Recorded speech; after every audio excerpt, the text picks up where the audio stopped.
kanë analizuar këtë dhe kanë punuar dhe ma herë dhe që sot është të poshtëve thelbësore, është çështja ky njeri që ka ardhur këtë dynja, a thunë valë e ka gjetë vendin e vetë.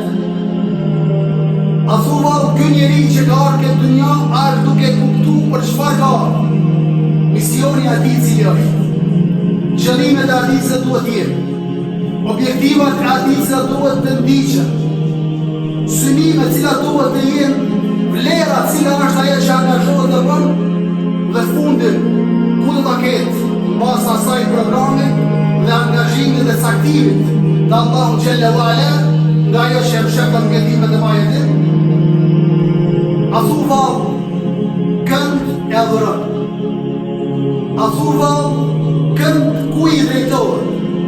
A thuva çfarë bën këtë jetën e tij me angazhimet dhe punët e ati, sa janë përputhje me vullnetin, me dëshirën, me kënaqësinë Allahu xhalla wala. Por ne si krijesa, si njerëz që kemi ardhur, a duhet ta pyesim vetveten tonë, a thu vallë, cili është qëllimi jonë, çfarë kemi për obligim dhe kuj duhet ne të nështrohemi, kuj duhet i bëjmë ibadet. Sepse Allahu subhanahu wa ta'ala kurbanis këtë ajet për wama khalaqtul jinna wal insa illa liya'budun. Kurse se nuk duhet në asnjë formë, as shprehimore, as mendore, as emocionale, e as shpirtërore, e as akademike, e as shoqërore, e as në asnjë rraf nuk duhet të jemi ata të cilët varemi prej dikujt tjetër përveç Allahut.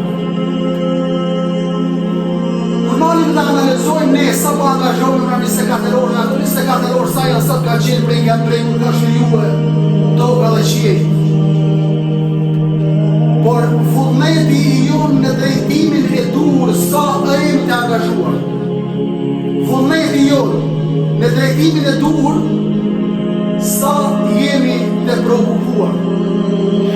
Që ky vullnet dhe dashuri që është, mos të ketë tjetër zaventësues përveç Allahut. Qysh në start kur grehemi nga gjumi në edhim, që gjumi që zdekje, neshtaj që Allah i mëshirof. është të vërtet. Çka themi elhamdulillahi alladhi ahyana ba'dama wa amatana wa ilayhi nushur. Fjala e parë që duhet nisë besimtarët me qenë sabahit me këtë fjalë duhet. Falënderimi i takon Allahut, i cili me kthej në ringjallje ose me ringjallje ose me kthej në jetë, pas një umnerën për cilën nuk kisha dituri, as një uri. Se në pikpamje të thella të detit të çdo njeri nga vëllezërit tonë që ka ardhur në vetë, është hoqo asimilimi bre, hoqo familja që ka bujnë, hoqo ku do të shkojnë fëmija, e ajo që duhet ne të kuptojnë vëllezër musliman, për të nxjerrë këtë pikpamje në tregun e zbatimit të kuptueshmërisë tonë në jetën tonë, pikërisht në xhamia, pikërisht në vendi ku adhurohet Allahu subhanahu wa ta'ala, ku jepet përpilimi i aktiviteteve të shëndosha, qofshin morale, qofshin fetare, qofshin sociale, qofshin njerëzore, qofshin shtetërore, të gjitha duke qenë të dobishëm. Ata të cilëve, ndaj atyre të cilëve që na ndihmuan dhe ishin të kujdestarët tonë mirënjohës, që janë rënd parë prindërit tanë.